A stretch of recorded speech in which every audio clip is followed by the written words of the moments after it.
বয়স কত এখন? এখন 36 36। জি, বলেন, যেখান থেকে বলার ইচ্ছা আছে। শুরুতে আমি বলতে চাই যে আমার ফ্যামিলি সম্পর্কে, আমার ফ্যামিলি খুবই দরিদ্র একটা ফ্যামিলি ছিল, যে ফ্যামিলিতে জাস্ট 3 বেলা না 2 বেলা ভাত খাওয়া হতো। কখনোই না খেয়ে থাকা হয় নাই, ভাত খাওয়া হতো। সেটা লবণ দিয়েও হতে পারে, মরিচ ভর্তা দিয়েও হতে পারে, বা আলু ভর্তা দিয়েও হতে পারে। মানে খুবই দরিদ্র একটা পরিবারে আপনার জন্ম। ভাত খাইতাম, বাট তরকারির কোনো অপশন ছিল না।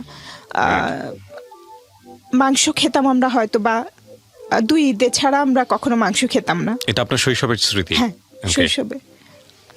এবং আমাদের বাসায় জাস্ট আমাদের 2টো চৌকি ছিল আর একটা টেবিল ছিল, কোনো চেয়ার ছিল না, কোনো তোষক ছিল না, বেডশিট ছিল না, জাস্ট রান্না করার জন্য কয়েকটা হাঁড়ি পাতিল ছিল।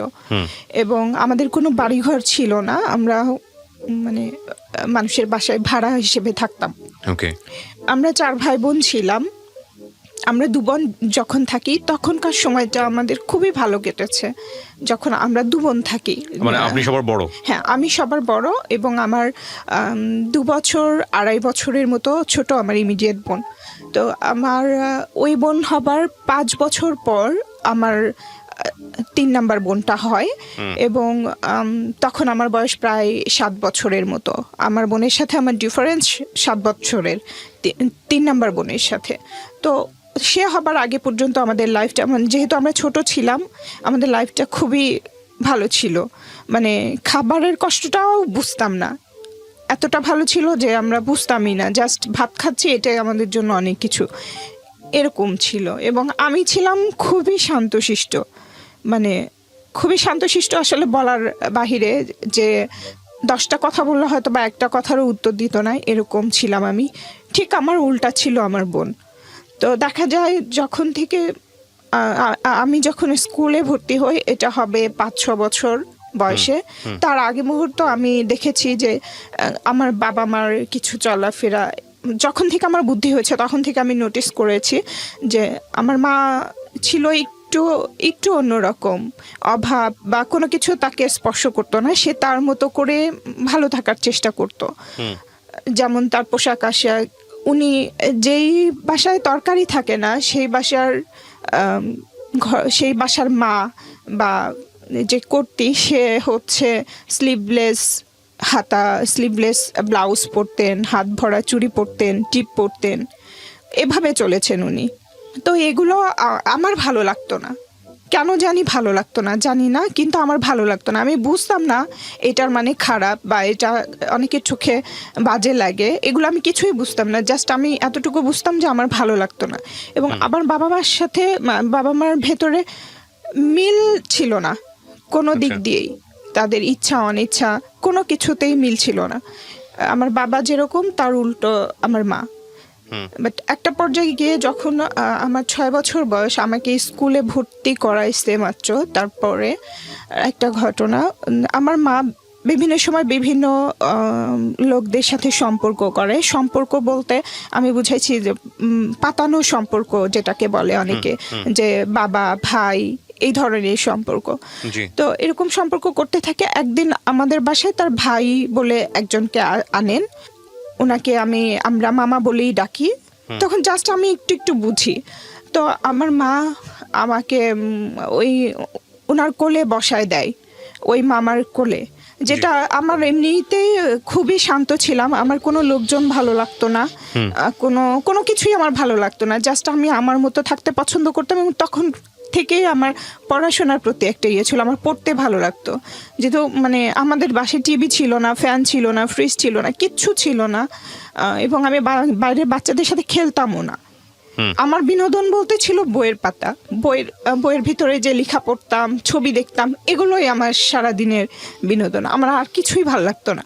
তো আমার মা ওই মামার কাছে আমাকে বসায়।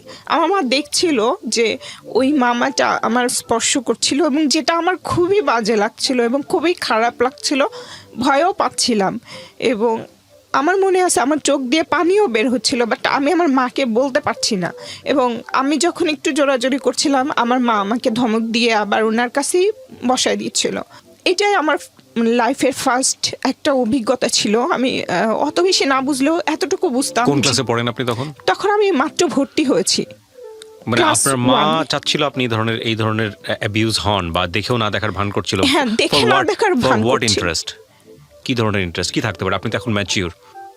তখন আমি যেটা বুঝতে পেরেছি, সে যাকে ভাই বলছে সে হ্যাপি থাকলে হয়তো বা সে আমার মাও কোনোভাবে হ্যাপি হবে। ইন হোয়াট সেন্স, হাউ, কিভাবে সম্ভব?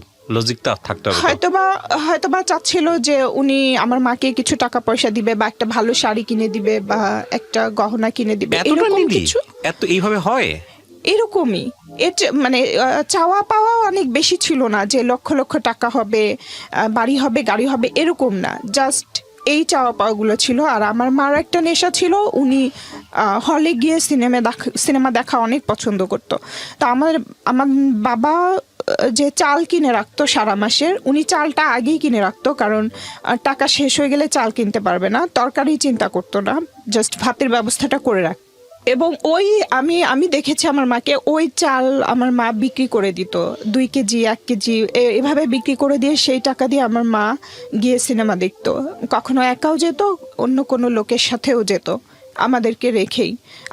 আমি কোনো চিন্তা করতাম না আমাকে নিয়ে, আমি জাস্ট সারাদিন বই নিয়ে বসে থাকতাম। বাট আমার যে ইমিডিয়েট ছোট বোনটা, ও খুব উচ্ছল, খুব চঞ্চল, খুব জেদি, এরকম একটা মেয়ে ছিল। ও কোনো কিছুরই কেয়ার করতো না, এগুলো বুঝতোও না, আর কেয়ারও করতো না। তো যখন এই ঘটনাটা ঘটে আমার সাথে, তখন থেকে আসলে আমার অন্যরকম একটা ফিলিংস কাজ করে সব সময়। মানে এটা খুবই একটা বাজে কাজ। আমার মাথায় শুধু এটাই খেলে যে এটা তো স্বাভাবিক না।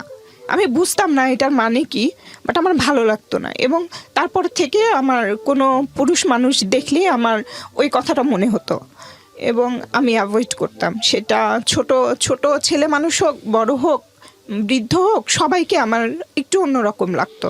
আচ্ছা। তো এই কারণে আমি আরো বেশি হয়ে গেলাম। আমি বাইরে গিয়ে খেলতামও না। তো যখন থেকে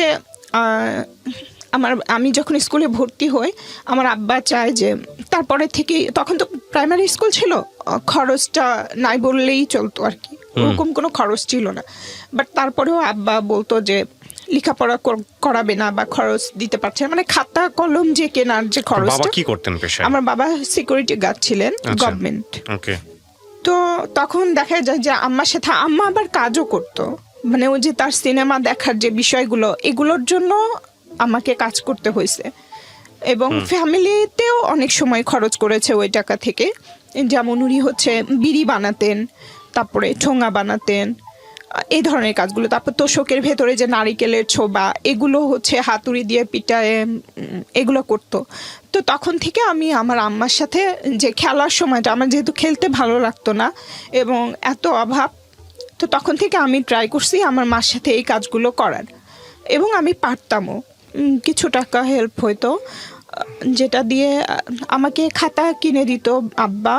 সেই খাতাটা ছিল আগের নিউজ প্রিন্ট, একটু দিস্তা কিনতো। সেটা শুধুমাত্র ক্লাসে লেখার জন্য, বাট বাসায় যে অঙ্ক প্র্যাকটিস করতে হয় বা কিছু করতে হয়, ওই খাতাটা কিনে দিত না, আমাকে হিসাব করে খাতা ইউজ করতে হতো। আমি খাতায় আগে পেন্সিল দিয়ে লিখতাম, ওই কাগজে পেন্সিলের লেখা দেখা যেত না, কারণ ওটা অনেক বেশি ডার্ক ছিল। যেটা একটু কম দামি সেটা ডার্ক থাকতো। হ্যাঁ, ওটা আমি পেন্সিল দিয়ে লিখতাম, ওটা শেষ হয়ে গেলে আবার ওটার উপরে কলম দিয়ে লিখতাম। তারপরে আমার অভিযোগ ছিল না, আমার শুধু কথা ছিল আমাকে একটু পড়াশোনা করতে দাও। তো তারা দিত। শুরুর দিকে এই নষ্ট চিন্তাগুলো আমার বাবার মধ্যে ছিল না, জাস্ট উনি কজ দেখাতেন, অভাবী ছেলে মেয়েদের পড়াশোনা করে লাভ কি, এরকম একটা কজ দেখাইতেন। কিন্তু আম্মা যে ছোট ছোট ইচ্ছাগুলো পূরণ হতো তার, সেই কারণে উনি চাইতো যে কিছু হলেও বাধা দিত না। তো তখন থেকে আমি আমার সাথে কাজ করতে থাকি, এভাবেই যাচ্ছিল। আমার ছোট বোন, আমি স্কুলে যেতাম, এর মাঝখানে আমার এই বোনটা হয়ে গেছে। এবং ওই একটা আঙ্কেল আছে, উনি প্রায় আমাদের বাসায় আসতেন এবং খুবই ভালো সম্পর্ক ছিল, মানে সত্যি সত্যি আমাদেরকে মেয়ের মতোই স্নেহ করতেন। আমার ভাই এবং ওনাকে সবাই দেখলে, চেহারাও এক ছিল, চেহারা অনেক মিল ছিল, তো সবাই ভাবতো ওনারা 2 ভাই। সেই হিসাবে সত্যিই ভাবতো সত্যি উনি আমার চাচা। তো আমাদের বাসায় রেগুলার আসা যাওয়া করতো, দেখতাম যে আম্মার সাথে অনেক উনি সবসময় হাসি খুশি থাকতো, মানে সবসময় আব্বা না থাকলেও বাসায় ওনারা। আর আমাদের একটা রুমই ছিল, রুমের বাইরে বারান্দায় আমি সারাক্ষণ পড়াশোনা করতাম, ওনারা রুমের ভেতরে গল্প করতো। তো তখন তো আসলে বুঝতাম না, অনেক পরে বুঝেছি যে এসবের মানে আসলে কি। তো এরপরে আমার ছোট বোন হয়, ছোট বোন হবার পরে আমার ওই বোনটাকে উনি খুবই আদর করে, ওই আঙ্কেলটা। বুঝতাম না, মানে অনেক বেশি, যেটা কোনো চাচা কোনো তার ভাইয়ের মেয়েকে করে না বা এরকম কিছু।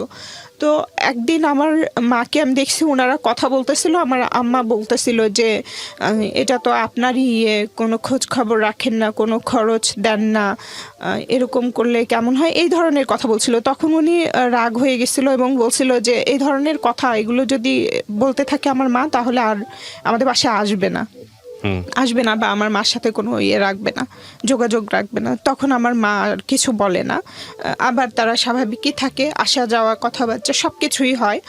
তো তখন আমি বুঝতাম না এই কথাগুলোর মানে কি ছিল।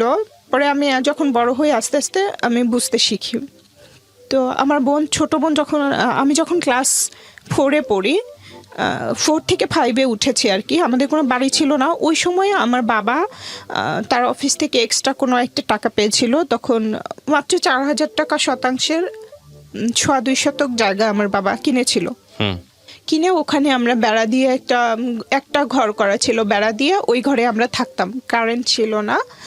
তো ওখানেই থাকতাম, ওই চাচার বাসার পাশাপাশি আর কি, একই জায়গায় ছিল বাসাটা। তো তখন ওই বাসায় দেখা যায় এলাকার অনেক, তখন আমি স্কুলে যাওয়া আসা করতাম, এলাকার অনেক ছেলে পেলে আমাকে ডিস্টার্ব করতো। সেটা আমি আমার মাকে এসে বলতাম যে এই ছেলে এটা বলছে, ওই ছেলে এটা বলছে। তো তখন তো আমি ছোট ছিলাম, যে কথাগুলো বলতাম আম্মাও করতো যে কেন বলবে এভাবে বা এটা কেন করে। তখন আম্মা আবার যে ওই ছেলেপেলেদের গার্জিয়ানদের জিজ্ঞেস করতো যে আপনার ছেলে এটা করছে ওইটা করতে, নিষেধ করবে। তো এরকম করতে থাকে, এরকম করতে করতে দেখা যায় যে একটা সময় বেশ মোটামুটি একটা হয়ে যায় যে তারা আমাদের উপরে বিরক্ত, যে মেয়ে থাকলে এরকম বলবে, সেটা নিয়ে কমপ্লেন করতে আসবেন কেন, এরকম আর কি। তো ওইটা নিয়েও আমার মা বিরক্ত হয় যে এদেরকে নিয়ে আমার কথা বলে যে তোদেরকে নিয়ে তো ভালো বিপদেই পড়তেছি দিনে দিনে। তো একটা সময় দেখা যায় আমার যে আমি আরেকটা কথা বলতে ভুলে গেছি, যে আমি আমার বাবার হচ্ছে সেকেন্ড ওয়াইফের মেয়ে, আমরা ছেলে মেয়ে। আমার বাবার ফার্স্ট ওয়াইফ ছিলেন, উনি মারা গেছেন 3টা ছেলে রেখে, ওনার কোনো মেয়ে নেই ওই সংসারে। তো ওই ভাইরা অনেক বড়, আমার মায়ের মতো বয়স বড় ভাইটার। তো যখন আসলে ওই ছোট ভাইয়ের, আমার যে ওই সংসারে আমার বড় মায়ের যে ছোট ছেলে, উনি হচ্ছে আমাদের এলাকাতেই বিয়ে করেছে, ওখানে শ্বশুর বাড়িতেই থাকে উনি। তো উনার হচ্ছে খালা তো শালা, মানে খালা শাশুড়ির ছেলে আর কি। উনি আমাকে আমার বাসায় বিয়ের প্রস্তাব পাঠায়, আমাদের বাসায় আমার আব্বা আমার কাছে বিয়ে করবে আমাকে। তখন আমার আব্বা বলে এত ছোট মেয়ে, মাত্র ক্লাস 5-এ উঠলো, ওকে কি বিয়ে দিব না। আর আমি তো একদমই না, আমি তো পছন্দই করি না কোনো ছেলেপেলেকে, এটাও তো আব্বা বুঝে। তো আম্মাও খুব একটা রাজি না, বিয়ে দিবে না। বাট ওই ছেলেটা অনেক বেশি ডিস্টার্ব করতে থাকে, আমাদের বাসার দরজায় মদ খেয়ে এসে পড়ে থাকে। আপনি তখন কিসে পড়ছেন? আমি তখন ক্লাস 5-এ উঠেছি। আপনাকে বিয়ে করার জন্য? হ্যাঁ। প্রিয় শ্রোতা, আমরা এই জায়গাটায় ছোট্ট একটা বিরতি নেব এবং বিরতির পর আবারও ফিরে আসবো জীবন গল্পে। যাওয়ার আগে আপনাদেরকে বলতে চাই, ঢাকা এফএম এর মধ্যে বলে থাকি যে আমাদের কোনো আত্মীয় স্বজনদের সাথে আমাদের কোনো যোগাযোগ ছিল না, দাদা বাড়ির আত্মীয় স্বজনের সাথেও না, নানা বাড়ির আত্মীয় স্বজনের সাথেও ওভাবে ছিল না। নানা বাড়ির সাথে একটু ছিল, যেমন আমার একটাই মামা, নানার সাথে আমার আম্মার সম্পর্ক ভালো ছিল না, যে কারণে আমার নানা কখনোই আমাদের খোঁজ নেয় নাই। আমরা ছোটবেলায় দেখেছি কিনা ওইটাও মনে নাই। কিন্তু ওই মামা যখন আসতো আমার মা খুবই বিরক্ত হতো, আমাদেরকে বলতো, আমাদের কিন্তু কিছুই ছিল না, তারপরেও দেখা গেছে হাঁড়ি পাতিল এইখানে চিপায় লুকায় রাখতো, কোনো কাপড় চোপড় থাকলে সেটা লুকায় রাখতো, আর আমাদেরকে বলতো যে আসতেছে শুধু খাওয়ার জন্য আর নেবার জন্য। মানে এরকম একটা ধারণা, তার বাবা বাড়ি সম্পর্কে আমাদেরকে এরকম একটা ধারণা দিত যে তারা তো কোনো কাজে আসবেই না, বরঞ্চ উল্টা আরো নিতে আসতেছে, এরকম একটা ভাব Okay, করতো। তো okay. ওনারাও আসতো না, আমরাও খুব একটা যেতাম না, অনেক দিন পর পরে যেতাম।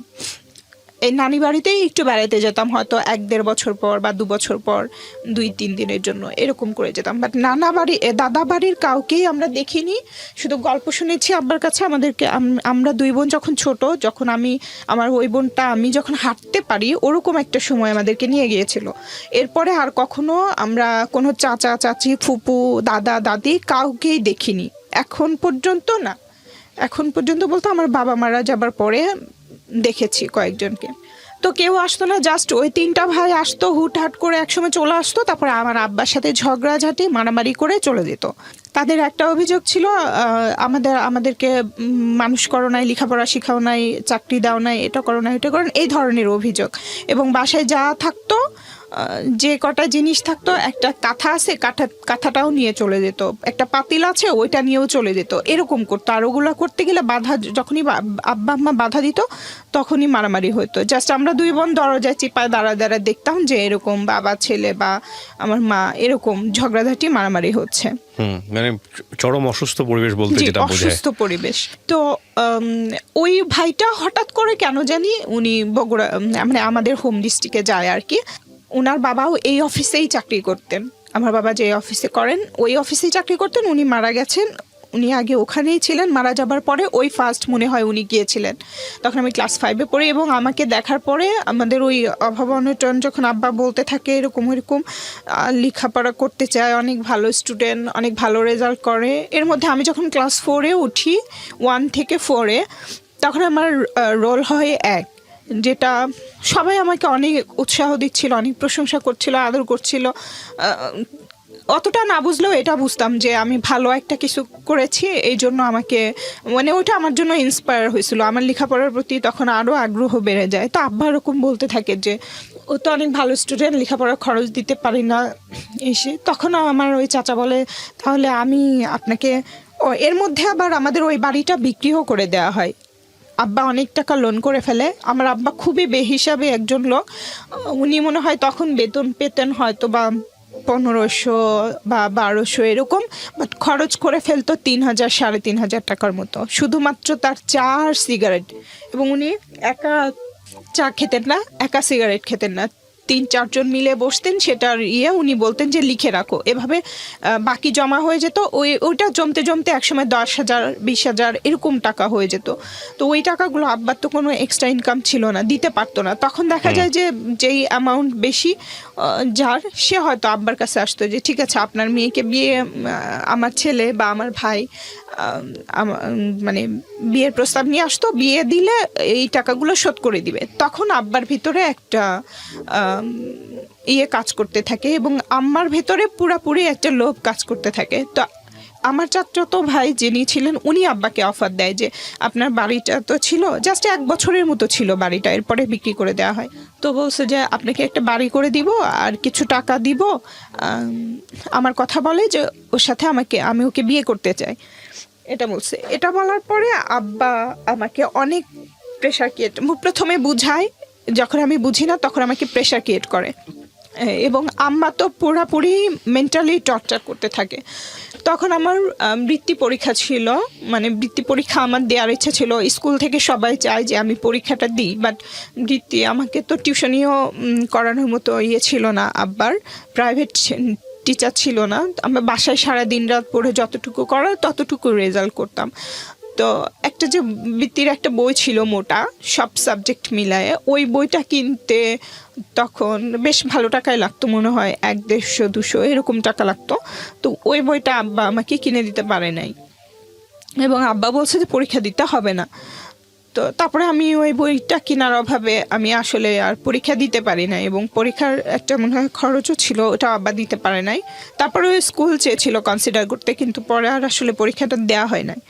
তো তখন আমি ভাবি যে আমাকে কিছু করতে হবে, কিন্তু কি করব সেটা বুঝতেছিলাম না। আমি কিন্তু আম্মার সাথে সব কাজই করেছি, যেমন আমাদের ওদিকে ব্যাটারি ভাঙা বলতো, ব্যাটারি ভেঙে ভেতর থেকে একটা পার্টস আলাদা করা, এটার জন্য কিছু টাকা দিত, ওইটা আমি করতাম। তারপর ঠোঙা বানাতাম, এইসব করতাম আমি। আপনি আরো ওই পরে লেভেল থেকে আজকের এই যে জায়গাটায় বসে আছেন, দ্যাট ইজ কোয়াইট, মানে আমার জন্য খুব অবাক হচ্ছে আমি। মানে আপনি পড়াশোনা কমপ্লিট করেছেন কতদূর পর্যন্ত?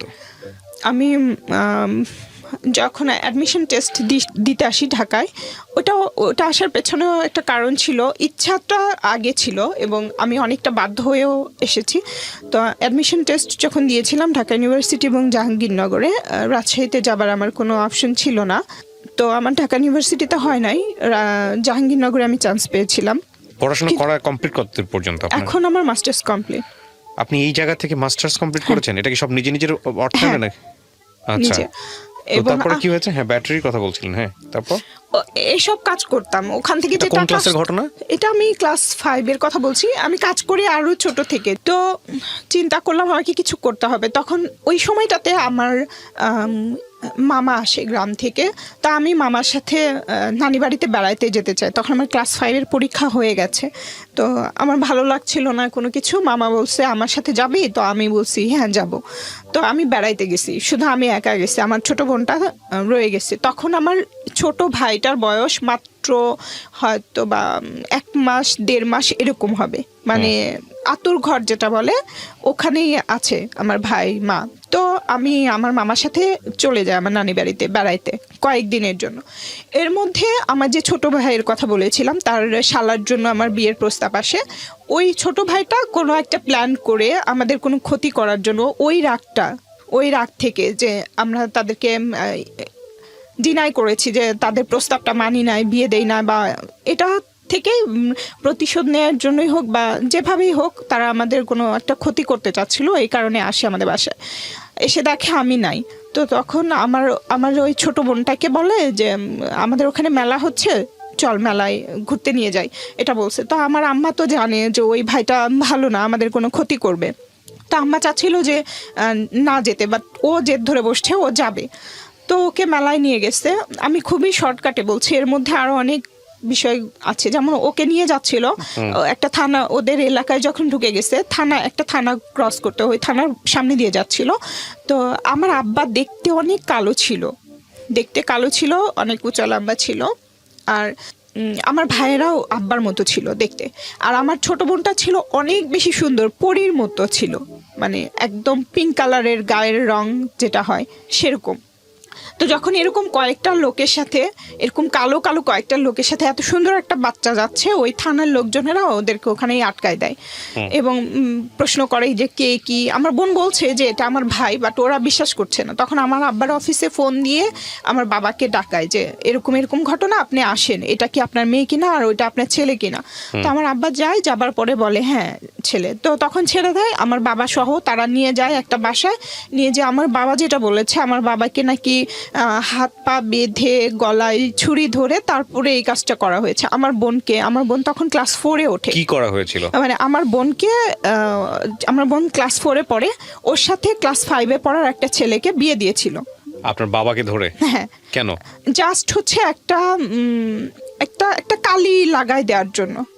কেন করবে আপনার বাবাকে সেটা? আমার বাবা বিয়ে দিতে চাচ্ছিল না, যে কারণে আমার ভাই, এটা আমার বাবা বলেছে আমাদেরকে। পরে বড় হলে আমার আব্বার কাছে যখন গল্প শুনতাম, তখন বলছে আমি বাধ্য হয়ে দিছিলাম এটা। তো ওই ছেলেটার সাথে, ওইটাও আমার ওই ভাইয়ের শালির দেবর ছিল। ওই ছেলেটার সাথে ও একটা বাচ্চা ছিল, আমার বোনও বাচ্চা ছিল। বিয়ে দিয়া ওখানে একটা রাত মানে রেখে দিছে, আমার বোনকে আসতে দেয় নাই, আমার বাবাকে পাঠায় দিছে। তখন আমার আব্বা যখন খালি বাসায় আসছে, তখন আম্মা বুঝতে পারছে যে কিছু একটা হয়েছে। তো তখন আব্বাকে বলছে কি হয়েছে, বলে এই ঘটনা। তখন বলছে যে না, এত ছোট মেয়েকে ওখানে কিভাবে রেখে আসছো, এই করছো।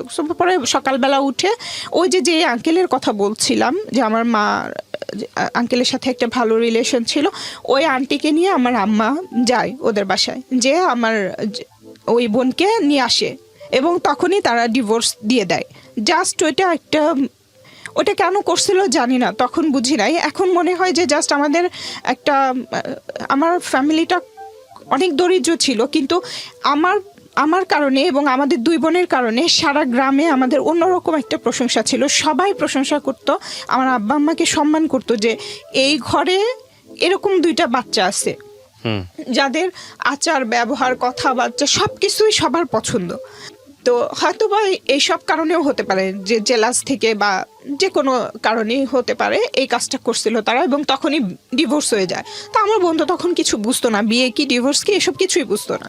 জাস্ট 1 সপ্তাহ পরে যখন আমি নানি বাড়িতে আসি, তখন আমাকে যখন বাসায় ঢোকার আগে কয়েকজন বলে তোমার বোনের তো এরকম বিয়ে হয়েছিল। তা আমিও তো তখন অত ভালো বুঝি না, জাস্ট বিয়ে শব্দটা পরিচিত, বাট বিয়ে মানে কি, ডিভোর্স কি, এগুলো তো অত ভালো বুঝতাম না।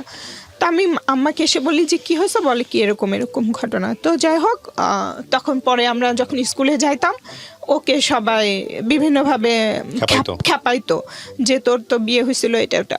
ওর আবার এটা খুব রাগ ছিল, জেদি ছিল, ভালো লাগতো না। তো তখন থেকে ওর স্কুলের প্রতি একটা অনীহা চলে আসে, মানে ও স্কুলে যাবে না, এসব কথা তার ভালো লাগে না। তো এরকম করতে থাকে, বাট আমি তো ছাড়বো না। তো স্কুলে যাইতে থাকলাম আমি, সব কিছু এভাবেই চলতেছিল। যাই হোক স্কুলে গেলাম, একটা সময় দেখা গেছে আমার জন্য আরও হেল্প হলো। আমরা যখন আব্বা নেক্সটে একটা পাকা ঘর ভাড়া নিল, মানে যেটার মেঝে পাকা, তো তখন আমার জন্য আরও সুবিধা হলো। আব্বা আমাকে চক কিনে দিত, আমি পাকার মধ্যে অঙ্ক করতাম, মানে অঙ্কটা বিশেষ করে কাপড় দিয়ে মুছে আবার করতাম। এটা আমার জন্য অনেক বড় একটা সুযোগ ছিল ওই পাকা বাসাটা ভাড়া নেবার কারণে। এভাবেই পড়াশোনা হচ্ছিল, মানে রেজাল্টও খুব ভালো হচ্ছিল। যখন আমি এর মধ্যে ওই আমার চাচাতো ভাইয়ের ওইটার জন্য আমাকে সবসময় প্রেশার ক্রিয়েট করা হচ্ছে। তো যাই হোক, আমি তখন পরিচিত একটা মামা ছিল, ওই মামারাও চাইতো যে আমাকে ভালো একটা কোনো জায়গায় বিয়ে দিবে, যেটার বিনিময়ে তারা সবাই বেনিফিটেড হবে। মানে দেখা গেছে বড় একটা টাকা দিবে, সেখান থেকে ওই মামা, মানে ওই যে পাতানো মামা, এটা হচ্ছে আর একটা পাতানো মামা, ওনারা বিহারি ছিল। আমার আব্বাও পছন্দ করতো ওনাকে, আম্মাও পছন্দ করতো। উনি একটা মেজরের সাথে সম্পর্ক নিয়ে আসছিল যে এই মেজরটা একটা বউ আছে, বাট এখানে একটা বিয়ে করবে, বিনিময়ে আপনাদেরকে অনেক কিছু দিবে, হ্যাঁ এটা বলে। তখন আব্বা আম্মা রাজি হয়ে যায়। তো আমাকে বলতে থাকে যে এরকম একটা লোক, আমি বলছি মেজর হোক বা যেই হোক আমি বিয়ে করব না, যেই হোক না কেন বিয়ে করব না, সেটা যেই হোক। তো তখন ওনারা আমাকে একটা সেলাই মেশিন কিনে দেয় ওই মামা। তখন আমি সেলাই মেশিনটা নেই, মানে বিয়ের জন্য না, বলছে ঠিক আছে। ওনারা আমাকে আস্তে আস্তে কনভিন্স করতে চাচ্ছিল, মানে লোভ দেখায় হোক বা যে কারণে হোক। তো ওনার মামা আমাকে বলে যে একটা সেলাই, এটা আমি পরে বুঝতে পেরেছি যে এগুলো একটা, তো বলতো যে তোমার মেয়েরা তো লেখাপড়ায় অনেক ভালো শুনেছি, তো কি অবস্থা, বলে কি না স্যার পড়াইতে পারি না, পড়াশোনা বন্ধ করে দিব, এটা সেটা অনেক ধরনের কথা বলতো। তখন ওনারা আব্বাকে কিছু টাকা দিয়ে যেত। এটা খুব আপনি বুঝতেন যে বাবা ইচ্ছা করে এটা করতেছে, বা নিরুপায় হয়ে করতেছে, ইচ্ছা করেই করতেছে। তো ওই টাকাগুলো আব্বা নিত, বাট ওই টাকাগুলো আমার পিছনে খরচ করতো না। দেখা গেছে 500 টাকা 1000 টাকা আমার বই কেনার জন্য দিত বা একটা ড্রেস কেনার জন্য দিত, কিন্তু আব্বা আমাকে দিত না। মানে এভাবে মানুষের কাছ থেকে আমাকে দেখায় টাকা নিয়ে এনে উনি খরচ করতো, যেটা আমার ভালো লাগতো না। আর আমি তো কাজ করে দিতামই, আমার যতটুকু আমি কাজ করতাম, জাস্ট আমার খাতা কলম ছাড়া। আমার স্কুলে কোনো বেতন ছিল না, এবং কোনো দিনই আমি প্রাইভেট কি জানি সেটা বুঝতাম না। তো যখন আমি ক্লাস 7-এ পড়ি, একদিন আফসোস করতেছিলাম যে প্রাইভেট কি, মানুষ কিভাবে প্রাইভেট পড়ে, কিভাবে পড়ায়। তো আমার ছোটো বোন বলছে তুই প্রাইভেট পড়তে চাস, তুই শুধু একবার বল। আমি বলছি হ্যাঁ চাই। তখন ওর অনেক জেদ ছিল, ও যেটা জেদ করবে সেটা আমার বাবা মাকে দিতেই হবে। 1 দিন 2 দিন 10 দিন বিছানায় না খেয়ে বিছানার সাথে লেগে যাবে, উঠতে পারবে না, ও সেটাই করতো, না খেয়ে থাকতো যতক্ষণ তার ইচ্ছা পূরণ করবে না ততক্ষণ। তো একটা সময় যে আব্বা আম্মা বাধ্য হইতো তার ইচ্ছা পূরণ করতে, তো বলতো যে এরকম আমাদের 2 জনকে প্রাইভেট পড়তে দিতে হবে। তো আম্মা পাশের এলাকার একজন মহিলা টিচার ঠিক করছে। তো আমরা যাচ্ছি, খুব এক্সাইটেড, প্রাইভেট পড়বো, কিভাবে পড়ায় জানি না, তো প্রাইভেট পড়ে কি, আমি তখন ক্লাস 7-এ পড়ি। তো উনি যাবার পরে একটা মাদুর, যেটা বলে মাদুর বিছায় দিছে, আর উনি পেরিতে বসে আছে, টিচার যিনি। তো আমাদেরকে অঙ্ক করাচ্ছে। দেখলাম যে আমি বলছি ম্যাডাম এটা বুঝি না, তো উনি অঙ্কের গাইড উল্টায় দেখতেছিল যে এটা এভাবে করতে হয়। তখন আমি মনে মনে বলি এটাকে প্রাইভেট বলে, তাহলে তো আমি তো নিজে পারবো, একটা নোট কিনে নিব অঙ্কের, তাহলে আমিই পারবো। পরে ওর পরের দিন আর যাই নাই, আমার লাইফের এটাই প্রাইভেট পড়া। তো যাই হোক, এভাবে চলছিল। যখন আমি ক্লাস 8 থেকে 9-এ উঠি, আমার আব্বা আম্মা আমার পড়াশোনা বন্ধ করে দিবে, এই চাচাতো ভাইকে বিয়ে না করলে পড়াশোনা বন্ধ করে দিবে, বা আরও অনেকগুলো অফার ছিল তাদের হাতে। ওই মেজর ছিল, তারপরে আরও কয়েকজন ছিল যারা তাদের বাড়ি করে দিবে, জায়গা ঋণ শোধ করে দিবে, অনেক টাকা পয়সা দিবে, এরকম অনেক অফার ছিল। যেটার কারণে আমার আব্বা আমাকে প্রেশার দিতে থাকে যে তুই যদি পড়াশোনা বন্ধ না করিস বা বিয়ে না করিস তাহলে হচ্ছে করব, তোকে বাসা থেকে বের করে দিব, এরকম বলে। তো আমি তখন পৃথিবীর কিছুই বুঝি না, আমি জাস্ট ঘরের ভেতরের জানা দেখা আর ক্লাসের ভিতরে দেখা, আর যাবার পথে যে কোন ক্লাসে পড়তেন আপনি ওই সময়? তখন আমি ক্লাস 7 থেকে 8-এ উঠবো। ওকে। তখন তো আমি ওই শুধু অতটুকু রাস্তা চিনতাম, আর কিছু বুঝতাম না। তো আমাকে যদি বের করে দেয় আমি কোথায় যাব?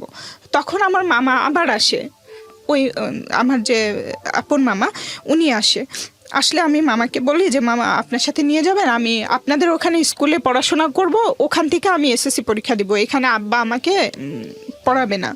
তো এরকম করে আমি মামাকে রাজি করাই। উনিও অনেক ছিল, মানে আমাদের পিছনে যে 1 টাকা খরচ করবে ওই মূল মানসিকতা ছিল না, কিন্তু আমি অনেক কান্না করতেছিলাম যে আমাকে এইটুক সুযোগ দেন। আর ওনার কোনো ছেলে মেয়েও ছিল না, তারপরে উনি হেল্প করতে চাচ্ছিল না।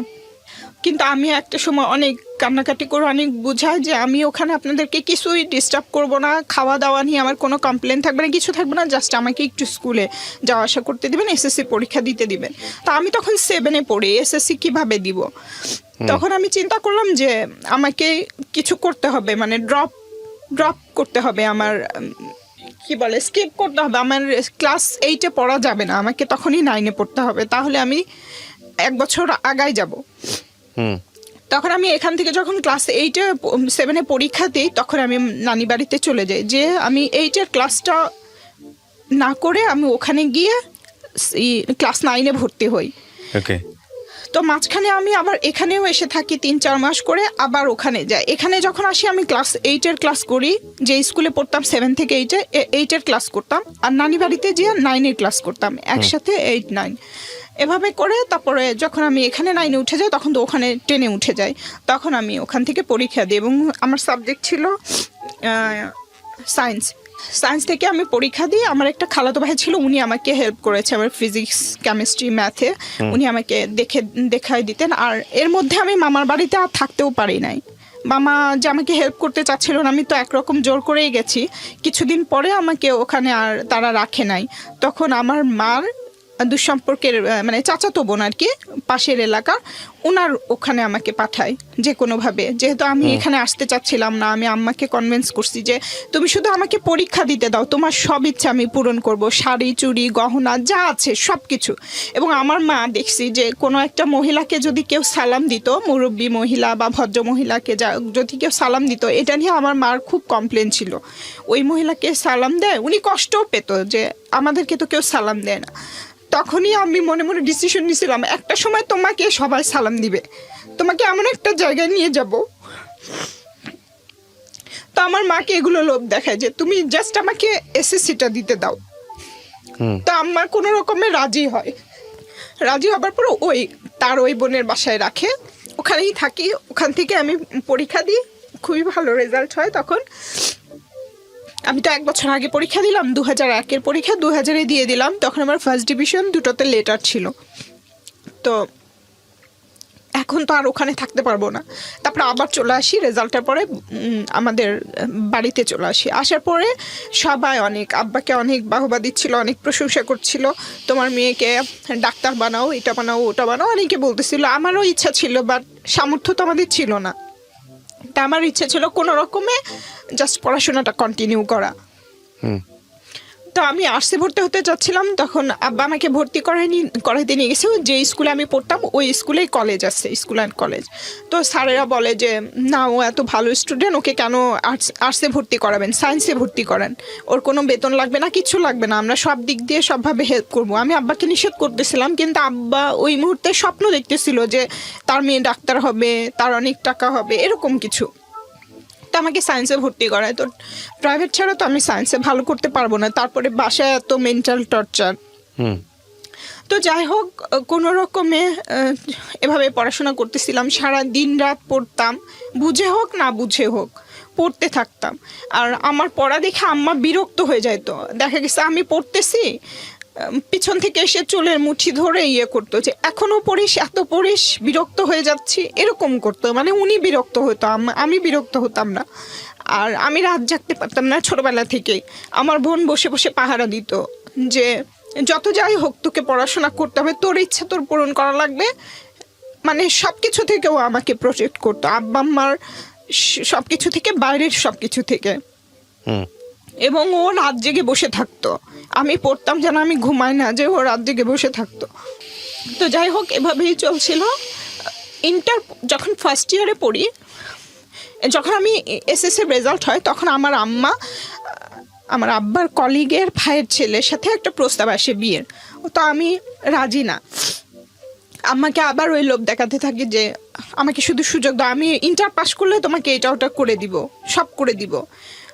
আর আব্বা আম্মা বলতো কি, ওইটা তাদের ঋণ শোধ করা। বলে কি, জন্ম দিছি, আমরা যেভাবে বলবো সেভাবে কাজ করবি, তাহলে আমাদের জন্মের ঋণ শোধ হবে। যাকে বলবো তাকে বিয়ে করবি, তাহলে জন্মের ঋণ শোধ হবে। আমি বলছি যে হ্যাঁ করব, কিন্তু আমাকে ইন্টার পাসটা করতে দাও। তো এরকম করতে থাকে, আম্মাকে বলি মানে সময় নেই। তারপরে আমার ওই সময়টাতে ওই বলে যে জাস্ট দেখতে আসবে, বিয়ে দিব না। তো আসে, দেখতে আসলে দেখি যে আমাকে কোনোভাবে রাজি করায় দেখানোর জন্য। ওইটা আমার লাইফের ফার্স্ট মানে ফর্মালি কোনো একটা ছেলে দেখতে আসে। তো দেখতে গেলে দেখি যে আমাকে বিয়ে দিয়ে দিচ্ছে। মানে এটা বুঝি যে ওখানে সিগনেচার করতে বলতেছে, তার মানে বিয়ে হয়ে যাচ্ছে। আমার আগে আমার ছোট বোন বুঝে গেছে, বলে কি, এই ছেলে দেখতে এত কালো, তুই এত সুন্দর, ওই ছেলের সাথে বিয়ে দিব না। তখন ও তো চিৎকার চেঁচামেচি শুরু করে যে আমার বোনকে বিয়ে দিব না, বিয়ে দিব না। এরকম করতে করতে দেখা যায় যে ওই গার্ডিয়ানদের মধ্যে কোনো একটা বিষয় নিয়ে ঝামেলা হয়ে যায়। জানি না কি বিষয়, মেবি এটা কাবিনের টাকা নাকি দেনমোহরের টাকা, এইটা নিয়ে একটা ঝামেলা তৈরি হয়। তখন হয়ে যাবার পরে তারাই বলে যে হ্যাঁ বিয়ে দিব না। আমার আব্বা বলে, আমার আব্বার পক্ষ থেকে আরও কিছু কলিগরা, কাকারা যারা আছে, ওনারা বলে। তো বিয়েটা ভেঙে যাওয়ার পরে ওই ছেলে ঠিক 1 বছর পরে, আমি যখন কলেজে পড়ি, তখন আবার আসা শুরু করে। মানে আমি স্কুলে যাচ্ছি, স্কুলের রাস্তার মাঝখানে দৌড় দিয়ে এসে আমার পা ধরে বসে থাকে। মানে আমাকে বিয়ে না করা পর্যন্ত সে পা ছাড়বে না, রাজি না হওয়া পর্যন্ত। তখন আমি তো অনেক ভয় পেয়ে যাই, প্লাস কান্নাকাটি। ওখানে কি করব, রাস্তার ভিতরে মানুষজন হা করে তাকায় থেকে দেখে, এরকম একটা অবস্থা। তো এরকম রেগুলার করতে থাকে। ওটা আমি আম্মাকে বলে দিই যে এরকম করে। তখন আম্মা আমাকে আবার টর্চার শুরু করে যে তোর হচ্ছে, আমার আম্মা সবসময় আমাকে অভিশাপ দিত। যখনই বিয়ের প্রস্তাব করতাম, অ্যাকসেপ্ট করতাম না, তখনই বলতো যে তোর দেখিস তোর 7টা বিয়ে হবে। বাজে কথা বলতো। হ্যাঁ, খুবই বাজে অভিশাপ দিত আর কি সব সময়। কিন্তু আমি কিছু মনে করতাম না, তাও তো আমাকে সুযোগ দেয়া হচ্ছে, এটার জন্য আমি কিছু মনে করতাম না। তো আম্মা এটা করতে করে, আমি রাজি হই না। মাঝখানে একটা ঘটনা ঘটে যায়, সেটা হচ্ছে আমার আম্মার যেসব বাসায় আমরা ভাড়া থাকতাম, আম্মা কেন জানি ওই বাড়িওয়ালার ছেলেদেরকে টার্গেট করতো আমাদের জন্য, যে একটা প্রেমের রিলেশন হয়ে যাক বা বিয়ে পর্যন্ত যাক, সেটা এরকম চাইতো আম্মা। হয়তো ওনার ধারণা ছিল বাড়িওয়ালার ছেলে হলে ওনাকে সারা জীবন ওনাদের বাসায় থাকতে দিবে, এরকম একটা কিছু, জানি না, অযৌক্তিক এবং অবাস্তব কিছু আশা করতো আর কি। তো মাঝখানে আমরা যে বাসায় ভাড়া থাকতাম, ওইটার বাথরুম টয়লেটটা ছিল অনেক দূরে, বাসার বাহিরে। তো আমি কখনোই রাতে, আমার যত কষ্টই হোক, আমি রাতে বাথরুমে যেতাম না, কারণ আমার আম্মাকে ডাকলে উনি আমাদের সাথে যাইতো না। মানে উনি তার ঘুম নষ্ট করে আমাদের সাথে যেতে পারবে না ওখানে। তো অত দূরে তো একা একটা মেয়ের পক্ষে যাওয়া সম্ভব না। তো আমি যেতাম না বাথরুমে। কিন্তু আমার ওই বোন তো কাউকে ভয়ও করতো না, কিচ্ছু কেয়ারও করতো না, কিচ্ছু করতো না, ওর যা ইচ্ছা হতো তাই করতো। তো তখন ওই বিয়েতে আব্বা আমাকে অনেক প্রেশার করে যে বিয়ে দেওয়ার জন্য। একটা সময় দেখা যায় আবার সে আগের মতো করে বাসা থেকে বের করে দিবে। তো তখন আমি কোথায় যাব? আমি তো কাউকে চিনি না, কোনো আত্মীয় স্বজন নাই, ফোন ছিল না যে মামা যখন আসবে তখন তার সাথে যোগাযোগ হবে, তাছাড়া তো যোগাযোগের কোনো বই ছিল না। তাহলে আমি কি করব? তো তখন আমি বাধ্য হই বিয়ে করতে, যে ঠিক আছে আমি বিয়ে করব। তখন আমি ফার্স্ট ইয়ারে পড়ি, আমাকে একটা বছর সুযোগ দিবে, আমি এখানে থেকে আমার ইন্টার পরীক্ষা শেষ করে তারপরে আমি ওই ছেলের সাথে যাব বা সংসার করব, এরকম একটা শর্ত ছিল। আব্বা আম্মাকে বলি যে এটা যদি হয় তাহলে আমি বিয়ে করব, তো বলে আচ্ছা ঠিক আছে, এবং বিয়ে দেওয়া হয়। বিয়ে দেওয়ার পরে ওই ছেলে একটাই ছেলে ছিল, এবং আম্মাকে কিছু লোভ দেখাইছিল মেবি, পরে যেটা জানতে পারি যে ওই ছেলের অনেক সম্পদ, সে একাই, একটা শুধু বোন আছে, সব কিছু তার হবে, সেখান থেকে আমাদেরকে অনেক কিছু দিবে, এরকম কিছু আর কি। তো বিয়ে হয়, বিয়ের পরে যেদিন বিয়ে হয় সেদিনই আমাকে ওখানে পাঠানোর জন্য জোর করা হয়। ওই ছেলেও নিয়ে যাবে, আমার আম্মাও পাঠিয়ে দিবে। তখন আমি বললাম যে এরকম তো কথা ছিল না। যাই হোক গেলাম, যাবার পরে 1 সপ্তাহ থেকে এলাম, এরপরে আবার 2বার গেছি, 1 সপ্তাহ থাকছি, এবং এই যে 2-3 বার যাওয়া হলো, এর মাঝখানে আমি ওই ছেলেটার অনেক কিছু দেখেছি। ওখান থেকে আমি পালায় চলে আসি, এবং আমি চেষ্টা করেছিলাম যে আমি পরীক্ষাটা এখানে থেকে দিব, দেন তারপরে আবার তার সাথে সংসার করব, এরকম একটা প্ল্যান ছিল। বাট আমার মা সেটা হতে দিবে না, বলছে যেহেতু তাদের প্ল্যান সাকসেস হয় না, তাই আমাকে ওখান থেকে ডিভোর্স দিয়ে। ছেলে রাজি, হ্যাঁ বিয়ে করব, বাট ওই ছেলের মা এসে ওখানে আমার বোনকে আবার মারপিট করে। তো এরকম করলে ও ওখানে যখন চলে যায়, আমি দরজা খোলা সুযোগ পেয়ে আমি ওই বাসা থেকে, আমার বাসা থেকে আমি বের হয়ে যাই। কিন্তু কোথায় যাব? আমার আম্মার একটা পাতানো বাবা ছিল ওই এলাকারই, হাজির সাহেব, ওনার বাসায় আমরা ভাড়া থাকতাম। ওনার বাসার অ্যাড্রেস আমি জানতাম, আর কারো অ্যাড্রেস জানতাম না। ওখান থেকে অন্য থানায়, আরেকটা থানায়, ওই অ্যাড্রেসটা আমার মাথায় ছিল। তখন আমি বের হয়ে ওখানে চলে গেছি যে এত ঝামেলার মধ্যে আমি আর থাকবো না, যেদিকে 2 চোখ যায় সেদিকে চলে যাব। তো ওই অ্যাড্রেসটা আমি জানতাম, ওখানে গেছি। যাবার পরের দিন সকালে নানা বলতেছে যে তুই না বলে চলে আসছিস, বাসায় এরকম গ্যাঞ্জাম, টেনশন করবে সবাই, চল তোকে রেখে আসি। ওই দিন রাতে আমি ওখানে ছিলাম। তো নানা আমাকে পরের দিন নিয়ে আসছে। নিয়ে আসার পরে দেখি যে আমার আব্বা আম্মা সবাই হসপিটালে আমার বোনকে নিয়ে গেছে। তখন আমি শুনলাম যে কি হয়েছে, তখন সবাই বলল যে তোমার বোন এরকম বিষ খাইছে। বিষ কোথায় পাইলো? তখন আমি চিন্তা করতেছিলাম বিষ কোথায় পেলো এসে। তারপর আমিও নানাকে নিয়ে হসপিটালে গেলাম, যে দেখি সত্যি সত্যি মারা গেছে। ও, জীবনটা আপনাকে সাপোর্ট করতো? My goodness. কত বছরের জুনিয়র ছিল আপনার? 2.5 বছর। ওহো। ও বলতো যে তুই চিন্তা করিস না, তুই পড়াশোনা কর।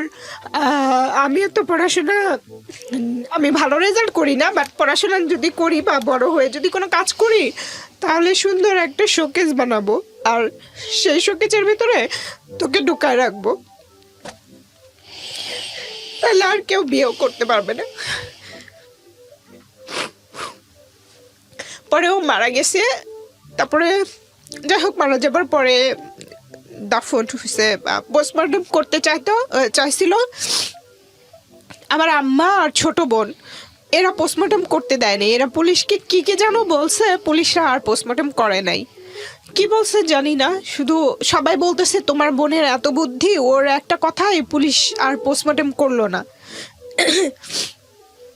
তারপরে এলাকার কয়েকজন মহিলা, মানে এলাকার বলতে যে বাসা আমরা ভাড়া থাকতাম, ওই বাড়িওয়ালার বোন, উনি অনেক উঁচা লম্বা, ওনার 3টা মেয়ে আছে আমাদের মতো, আম্মার মতোই বয়স। উনি এসে বলতেছে তোমার বোনের এত জেদ আর এত শক্তি, আমরা 3 জন মহিলা মিলায় তাকে চেষ্টা করছি বমি করানোর, সে বমি করবে না, দাঁতের সাথে দাঁত লাগা রাখছে, 3টা মহিলা দাঁত ধরে টানাটানি করতেছে, একজন বুকের উপরে বসে আছে, 2 হাত ধরে আছে 2 জন, তারপরেও শক্তিতে তার সাথে পারতেছিল না। তো তখন আমি বুঝছি যে কতটা জেদ আর রাগে সে মারা গেছে বা বাধ্য হয়েছে। তো পরে যখন আম্মার কাছে জিজ্ঞেস করলাম যে আম্মা কি হয়েছিল, আমাকে একটু বলো, তখন বলতেছে যে এই সব ঘটনা, যে আমার বোনকে মারছে, তারপরে ওই বাড়িওয়ালার বোন ওই পাশের গ্রামে গেলে মারছে বা মারপিট করছে, এটা নিয়ে মেম্বারের কানে গেছে, মেম্বার বিচার করতে আসছে। আসার পরে মেম্বার অনেক আজে বাজে কথা বলছে, ও রাগের চোটে হচ্ছে ঘরের ভেতরে ঢুকে এটা খাইছে, আমার আম্মা আমাকে বলতেছে। তখন আমি বললাম তাহলে ও ঔষধ পাইলো কোথায়? বলতেছে কে জানে কোথায় পাইছে, হয়তো কারো কাছ থেকে আনছে বা ওই ছেলেই দিছে যে খেয়ে মরে যাও, এরকম কিছু। তো আম্মা যেভাবে বলছিল ঘটনাটা যে এভাবে এভাবে মারা গেছে, আমার কোনোভাবে বিশ্বাস হচ্ছিল না, কারণ আমাদের দরজাটা ছিল অনেক নড়বড়ে এবং চারপাশের যে বর্ডারটা ওইটা টিন দেয়া ছিল। টিনের বেড়া ছিল যেটাকে বলে। তো ওইটা আমার আম্মা এক ধাক্কা দিলে দরজাও ভেঙে যেত। আমার বোনকেও আমার বোন নাকি বলছে যে এভাবে আমাকে বাজে কথা বলতেছে, আমি বিষ খেলাম আম্মা, আমি বিষ খেলাম, আমি মরে গেলাম, এরকম বলছিল। তো তখনও নাকি আম্মা বলছে আমি অনেক ধাক্কি করছি, দরজা খোলে নাই, ভাঙতে পারি নাই। ওই মেম্বার সাহেবকেও বলছে, সেও ভেঙে দেয় নাই। সে আরও অনেক আজে বাজে কথা বলে গেছে, এটার জন্য সে রাগ করে বিষ খেয়ে ফেলছে। আমি বলছি বিষ কোথায় পাইলো? বলে কি জানি না কোথায় পাইছে, ও হয়তো বাইরে গেছিল, ওখান থেকে কোথাও থেকে কিনে নিয়ে আসছে, এরকম বলতেছিল। কিন্তু আমার বিশ্বাস হচ্ছিল না। বাট আমার কাছে তো কোনো প্রমাণ নাই, কারণ উনি আমাকে এবং আমার বোনকে অনেকবার এরকম সুযোগ করে দিয়েছে যে যখনই তাদের মত তাদের সাথে করতাম না, তাদের মতের সাথে একমত হতাম না, তখনই বলতো যে ফ্যানের সাথে গলায় দড়ি দিয়ে মারা যা, তারপরে ওইখানে ইঁদুরের ঔষধ আছে খেয়ে মারা যা, এরকম বলতো। কিন্তু আমি কখনোই ওইগুলো চিন্তা করি নাই। আমার ওই বোন অনেক জেদি ছিল, ঠিক আছে, বাট এরকম একটা কাজ করবে ওটা আমার বিশ্বাস হচ্ছিল না। তো যাই হোক, যেহেতু হয়ে গেছে এখন তো কিছু করার নাই, আর আমার কথা বললেও তো কেউ তো বিশ্বাস করবে না। তো আমি কিছু বলি নাই, এবং আমার মা খুবই স্বাভাবিক কি ছিল। আব্বা একটু কষ্ট পাইছিল, বাট মা দেখা গেছে কয়েকদিন পরে খুবই স্বাভাবিক। এবং পরে যখন আমার বোন মারা গেল, এরপরে আমি ডিসিশন নিলাম যে আমি ডিভোর্স দিয়ে দিব, এই রিলেশন আর কন্টিনিউ করব না। তখন আম্মাকে বললাম, বলার পরে ডিভোর্স হয়ে গেল। ডিভোর্স হওয়ার পরে যেই বাসাতে আমার বোন মারা গেল, ওই বাসার বাড়িওয়ালার ছেলে। ডিভোর্স বলতে আপনার ডিভোর্স হলো? হ্যাঁ, আমার ডিভোর্স হয়ে গেল। এটা আপনার বিয়ে হয়েছিল কত বছর বয়সে? ঠিক 13 মাস পরে ডিভোর্স হলো। না, বিয়ে হয়েছিল কত বছর বয়সে আপনার? তখন আমার 16 বছর, সামথিং 17 বছর বয়স। 13 মাস পরে আপনার ডিভোর্স হয়ে গেল? হ্যাঁ, 13 মাস পরে আমার ডিভোর্স হয়ে গেল। তখন আপনি কিসে পড়তেন? তখন আমি ইন্টার সেকেন্ড ইয়ারে পড়ি। ওকে, ডিভোর্সের পর আপনি কি পড়াশোনা কন্টিনিউ করলেন? হ্যাঁ, পড়াশোনা ডিভোর্সের পরে আমি পড়াশোনা কন্টিনিউ করলাম। বলতে আমার বোন যখন মারা গেল, তখন আমার মাথায় একটু প্রবলেম হচ্ছিল, মেন্টালি সমস্যা হচ্ছিল, আমি কোনো কিছু মনে রাখতে পারতেছিলাম না, আমি সবসময় অসুস্থ ফিল করতেছিলাম, একটু অন্যরকম, মানে পাগল কেমন হয় জানি না। হ্যাঁ, তো আমার কোনো কিছুই কাজ করতেছিল না, পড়াশোনাও না, কোনো কিছুই না। তো আমি আমি তো সায়েন্সে ছিলাম, পরীক্ষা দিলাম, আমার ফিজিক্সের রেজাল্ট খারাপ আসলো। তখন ওই বাড়িওয়ালা আন্টিরা আমাকে অনেক সাহস দিল যে তুমি আবার একবার পরীক্ষা দাও, ঠিক হয়ে যাবে। আমি আবার পরীক্ষা দিলাম, আবার আমার রেজাল্ট খারাপ হলো। মানে আমি কোনোভাবে করতে পারছিলাম না নিজেকে। তো যাই হোক, এর মধ্যে কি হলো, ওই আমি ডিসিশন নিলাম যে না, এভাবে করলে তো হবে না, আমাকে পড়াশোনা করতে হবে, কিছু একটা করতে হবে, নিজের পায়ে দাঁড়াতে হবে। তো আমি বললাম যে ঠিক আছে, আমি নেক্সট টাইম আমি কমার্সে ভর্তি হব, আবার নতুন করে স্টার্ট করব। মাঝখানে তো আমি সেলাইয়ের কাজ করেই যাচ্ছি, আমি কমার্সে ভর্তি হলাম। 2 বছর আমার পড়াশোনা চললো। এই 2 বছরের ভেতরে ওই বাড়িওয়ালার যে ছেলে, উনি আমাকে বিয়ের প্রস্তাব দিল। আচ্ছা, মানে আমরা ওই বাসায় আসি প্রায় 3 বছর 4 বছর হবে, কিন্তু যেদিন আমার বোনের জানাজা সেদিন উনি আমাকে দেখেছে, এর আগে দেখে নাই। মানে আমি যে বাসা থেকে বের হতাম না বা কিছু স্কুলে যাওয়ার সময় ওভাবে দেখতো না, উনিও কাজ করতো, কাজে চলে যেত, আমাদের কখনোই দেখা হয়নি। ওই দিনই ফার্স্ট দেখেছে, দেখার পরে ডিসিশন নিয়েছে বিয়ে করলে আমাকেই করবে। তো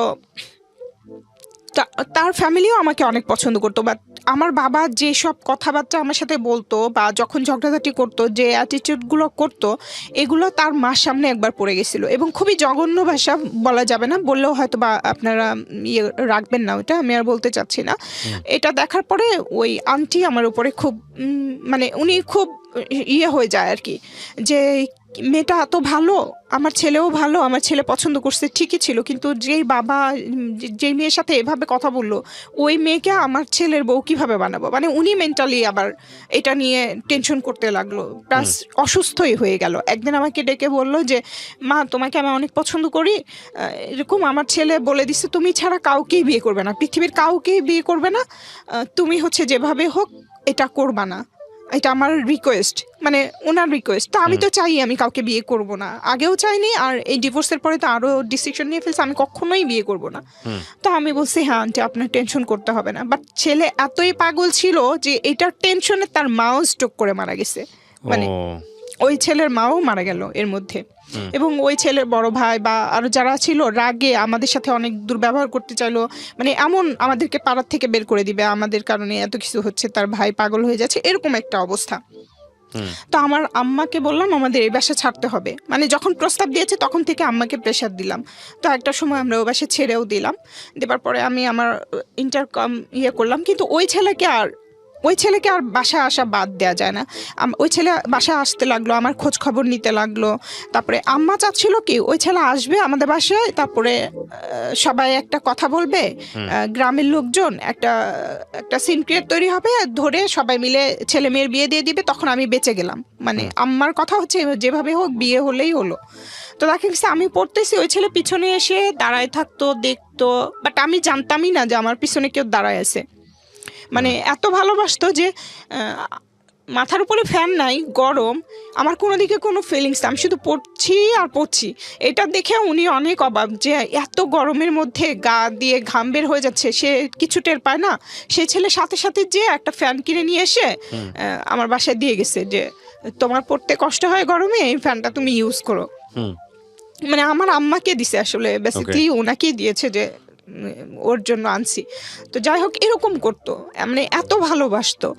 তো আব্বা এই সুযোগটা নিত ওনার কাছ থেকে, সবসময় সময় অসময় নাই, টাকা পয়সা নিত, এই করতো বলতো। মানে একটা বিষয় যেটা বুঝতে পারছি গল্প শুনে, যে আসলে অভাবে স্বভাব নষ্ট বলতে যেটা বোঝায়। হ্যাঁ, আর একটা কথা আছে, এটার বোধহয় একটা ইংরেজি আছে, নেসেসিটি নোজ নো ল, প্রয়োজন কোনো আইন মানে না। তো ওই জায়গাটা থেকে আসলে বিষয়টা এরকম, যেটা আপনাদের এথিকের জায়গা থেকে অনেক বাদবে, বাট আপনার রিয়েল লাইফটা একটু চিন্তা করে দেখেন, দিস ইজ আ ভেরি মানে ন্যাচারাল ইস্যুজ, এবং এটা চোখে পড়বে আপনার, এবং হয়তো নিজের সাথেও মিল পাবেন, অথবা আশেপাশে কাউকে জানবেন যে এরকম। ঠিক আছে, হ্যাঁ বলেন। তো ওই ছেলেটা আব্বাকে বলছিল কিভাবে আমাদের সম্পর্ক আগাবে, ও তো কোনোভাবেই রাজি হচ্ছে না। ও রাজি না হলে সমস্যা নাই, আমি তোমার কাছ থেকে টাকা নিচ্ছি, আমি এই স্ট্যাম্পে কথা দিচ্ছি, স্ট্যাম্পে লিখে যে আমি আমার মেয়েকে ইন্টার পাসের পরে তোমার সাথে বিয়ে দিতে আমি বদ্ধপরিকর বা অঙ্গীকারবদ্ধ, এটা বলে একটা সিগনেচার আব্বা দিয়ে দিছে। তো উনি আমাকে বলে না। এরপরে যখন আমার ইন্টার পরীক্ষা হয়ে গেল, তখন তো এর আগে ওই ছেলে আমাকে দেখাইছে যে তোমার আব্বা এভাবে আমাকে কথা দিছে, তুমি কি তোমার আব্বার কথাও রাখবা না? কিন্তু ওই ছেলেটা লেখাপড়া জানতো না, কিন্তু মানুষ হিসেবে একদম 1 ক্লাসের ছিল, মন মানসিকতা, মানে সব দিক দিয়েই একটা ভালো মানুষ যা হয়। কিন্তু আমরা ভাই বলে ডাকতাম, ছোটবেলা থেকে এত বেশি হ্যারাসমেন্ট হয়েছি, কোথায় যাব, আমি তো কাউকে চিনি না, কোনো ফোন নাম্বার জানি না, কোথায় যাব। তখন আমি আব্বার কাছ থেকে আমার ওই চাচাতো ভাই, যেই ভাইয়ের কথা বললাম, ওই চাচাতো ভাইয়ের ফোন নাম্বার নিয়ে ফোন দিলাম যে ভাইয়া এরকম আমি অ্যাডমিশন টেস্ট দিতে ঢাকা আসতে চাই, আপনি কি আমাকে একটু হেল্প করতে পারবেন কিনা? তো তখন উনি এক বাক্যে রাজি হয়ে গেল যে হ্যাঁ ঠিক আছে, হেল্প করতে পারবো। পরে ঢাকায় আসলাম, বলছে যে তুমি শুধু ভাড়ার টাকাটা ম্যানেজ করে চলে আসো, এরপরে আমি দেখব, এটা বলছে।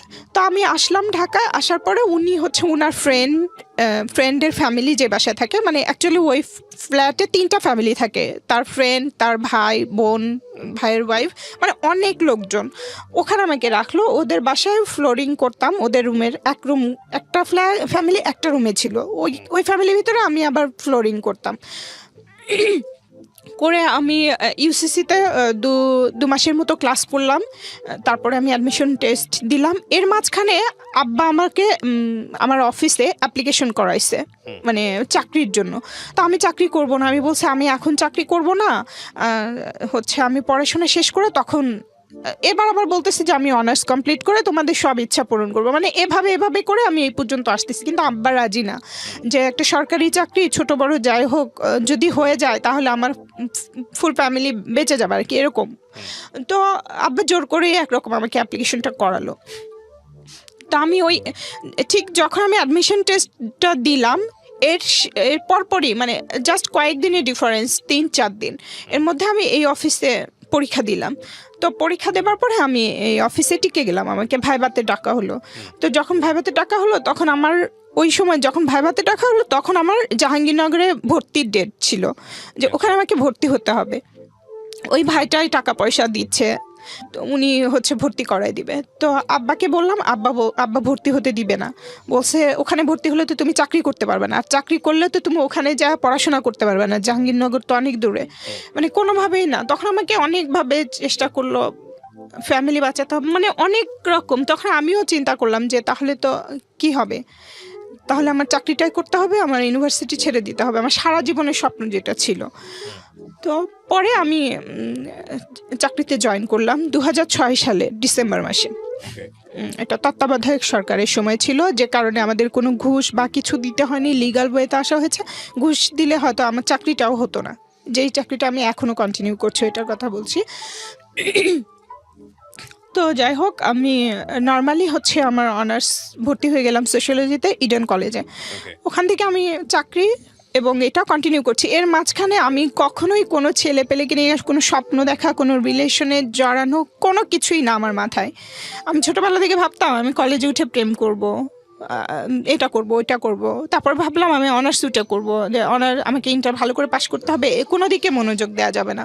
এরপর আমি ভাবলাম অনার্সে এসে আমি পড়াশোনা, চাকরি, আমি কোনো দিকে মনোযোগ দেবার সুযোগ নেই। আমার প্রথমত ইচ্ছাই ছিল আর বিয়ে না করা, আর আমি আসলে ওই সুযোগটাও পাইনি। তো যাই হোক, আমি দুটোই কন্টিনিউ করলাম।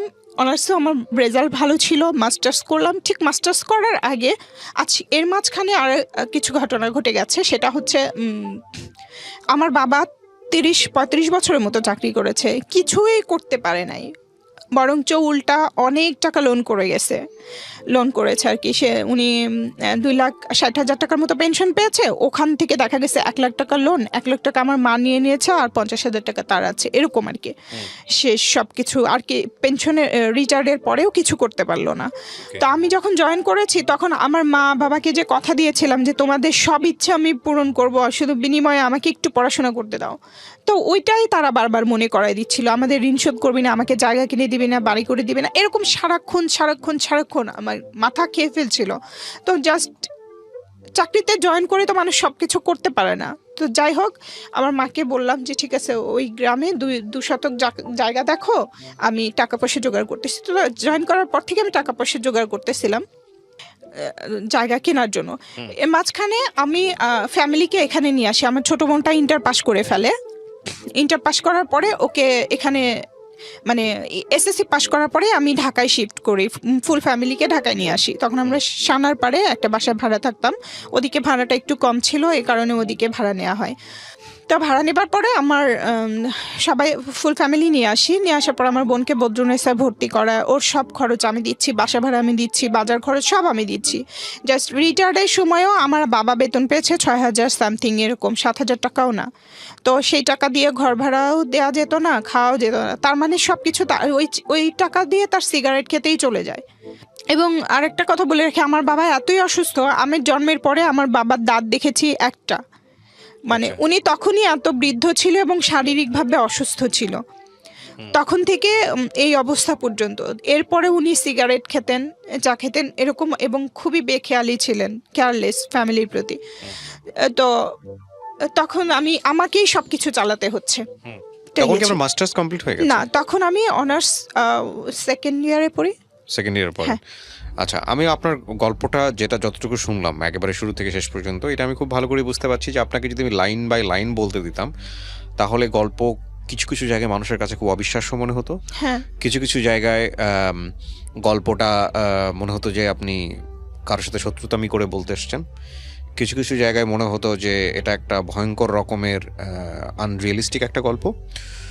এবং সব কিছু যেভাবে প্রচার করা যায় সেই জায়গাটি থেকে আমরা কেটে ছেটে আজকে যে জায়গাটা এনেছি সেখানে যদি একটা মোটা দাগে একটা সমীকরণ দাঁড় করাই, তাহলে আমি গল্পটাকে বলতে পারি এটা একটা অতি দরিদ্র পরিবারে জন্ম হওয়া একটা শিশু বা একটা মেয়ের তার নিজের বেড়ে ওঠার মনস্তাত্ত্বিক, শারীরিক এবং সব কিছু মিলিয়ে পারিপার্শ্বিক, সামাজিক, পারিবারিক যুদ্ধ।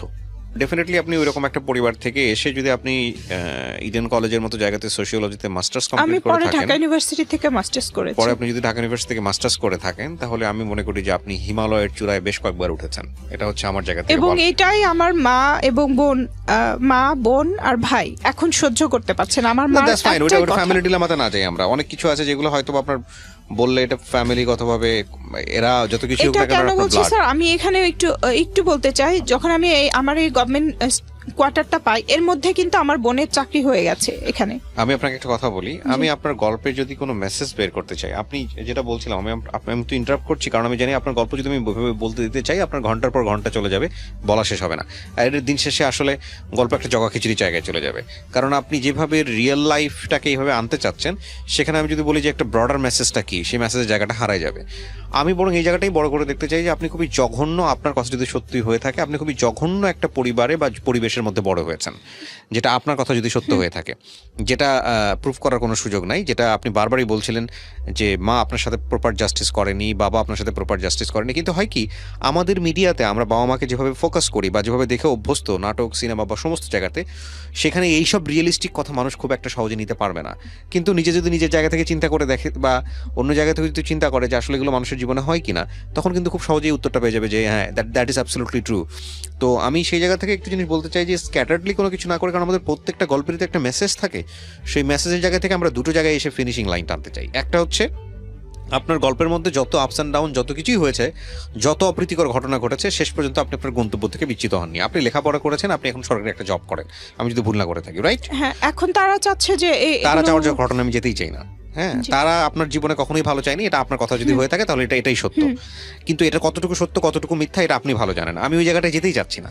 আমি যেতে চাচ্ছি যে আপনার এই চাওয়া না চাওয়া এই রকম তিক্ত পরিবেশের মধ্যে আপনার কথা যদি সত্য হয়ে থাকে, আপনি মাস্টার্স পাস করেছেন ঢাকা ইউনিভার্সিটি থেকে, অনার্স করেছেন ইডেন থেকে, এবং শেষ পর্যন্ত আপনি একটা গভর্নমেন্ট জব করছেন, রাইট? তো আপনাকে মুখে বলতে হবে, কারণ মাথায় ইশারা দেখে লোকজন বুঝতে পারবে না। করেছেন তো? হ্যাঁ, করেছে। এটা যদি করে থাকেন তাহলে definitely it's your achievement. We want to focus the achievement. আপনি যে ধরনের পরিবারের কথা বলছেন, সে ধরনের পরিবার একটা মেয়ে বড় হলে তাদের দ্বারা খুব বেশি দূর আগাতে পারে না। সুইসাইডের মতো ঘটনা ঘটে, যেটা আপনার বোনের ক্ষেত্রে ঘটেছে। তো আপনার বাবা বেঁচে নাই, এটাও আমি জানি। তো সবকিছু মিলিয়ে what ever the situation is that, আপনি কিছু না কিছু অ্যাচিভ করেছেন। আপনি আজকে এখানে এসে বলতে পারেন, অনেক মেয়ে সেটা বলতে পারে না, এবং আমরা চাইলেও সবকিছু পোর্ট্রে করতে পারি না, ডেফিনেটলি পারি না। তো আমি যদি আপনাকে জাস্ট একটা প্রশ্ন করেই গল্পটা শেষ করব, কারণ আমরা অনেক লম্বা সময় নিয়েছি। আপনি গল্পটা রেডিওতে কেন বললেন, জীবন গল্পে কেন বললেন, বলেন? যে বাবা মাকেও এতটা বিশ্বাস করা ঠিক না আমি যতটা করেছি, কারণ শেষ সময়ে এসে, এই শেষ সময়ে লাস্ট করোনার ভেতরে 2020 সালে তারা আমার সাথে যা করেছে সেটা পৃথিবীর কোনো মা বাবাই করতে পারে না। এটা আপনি মনে করেন যে বাবা মাকে এতটা বিশ্বাস করা উচিত না? হ্যাঁ, এতটা বিশ্বাস করা উচিত না, এবং বাবা মাকেও এতটা বিশ্বাস করা উচিত না আমার মতে। এবং আপনার জায়গাটা ঠিক আছে, আপনি আপনার মতো করে বলেছেন, কিন্তু এটা হয়তো সিচুয়েশনাল কেস। সিচুয়েশনাল বলতে আমি যেটা বোঝাচ্ছি, প্রিয় দর্শক এবং শ্রোতা, উনি যেটা বলেছে সেটা ব্রডার মেসেজে নেওয়া সম্ভব নয়, তবে এটা সিচুয়েশনাল বলতে আমি যেটা বোঝাচ্ছি যে এটা কারো কারো জীবনে চরম সত্য, কারো কারো জীবনে এটা অবিশ্বাস্য। কিন্তু বাবা মায়ের যেই চরিত্রায়ন আমাদের সমাজে বা আমাদের ধর্মীয় জায়গাতে, সেখানে এটা কোনোভাবেই আমরা নিতে পারবো না যে বাবা মাকে আমরা বিশ্বাস করতে পারবো না, ডেফিনেটলি নট। এবং কারো কারো জন্য শকিং হবে। তবে এটা ঠিক যে আমরা যদি, যেহেতু আপনার এই অনুষ্ঠানটা সব শ্রেণীর মানুষ শুনবে, সেজন্যই আমার ইন জেনারেল কথাটা বলা। হ্যাঁ, কিন্তু আপনার অভিজ্ঞতা থেকে আপনি হয়তো আপনার বাবা মাকে যেভাবে চিন্তা করেছেন সেটাই আপনি বলেছেন, কিন্তু পৃথিবীতে অসংখ্য সন্তান আছে যারা আপনার বাবা মার কথা বলবো না। এক্স্যাক্টলি, আমি সেটাই বলছিলাম যে পৃথিবীতে অসংখ্য সন্তান আছে যারা এই কথা শুনলে শকড হবে। না, আমি সব বাবা মার কথা বলি না, যে কিছু বাবা মা আছে যাদেরকে আসলে বিশ্বাস করা উচিত না, এবং তারা সব সময় আমার সাথে আমার বিশ্বাস। কিছু বাবা মার এক্সপেরিয়েন্স তো আপনার লাইফে নাই, আপনার লাইফে আপনার বাবা মার এক্সপেরিয়েন্সে আছে। তো সেই জায়গাটা থেকে শুধু একটা কথাই বলার আছে, সেটা হলো যে আমি যদি বড় করে কোনো কিছু দেখতে চাই, আপনি বলতেছেন এইটা, আপনার বাবা মাকে যদি পাশে বসানোর সুযোগ থাকতো, তারাও 1000টা কমপ্লেন আপনার বিরুদ্ধে দাঁড় করাতো তাদের মতো করে।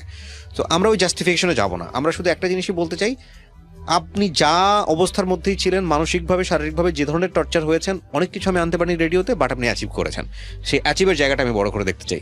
সো আজকে যদি স্মৃতির এই জিনিসটাকে একটু বড় করে দেখতে হয় আমাদেরকে, তাহলে আমরা বলবো যে তোমরা এই জিনিসটা কি, বা যারা শিশু অবস্থায় আছো, পড়াশোনা করছো, তারা এই জিনিসটা কি বড় করে দেখো যে জীবনে একটা জায়গায় পৌঁছাতে হলে, মানে তুমি যদি তোমার ভয়েস রেইজ করতে চাও, তুমি যদি কথা বলতে চাও, তোমার ভয়েস যদি 1000 মানুষের কানে পৌঁছাতে চাও, তাহলে তোমাকে একটা জায়গায় যেতে হবে, একটা জায়গায় পৌঁছাতে হবে।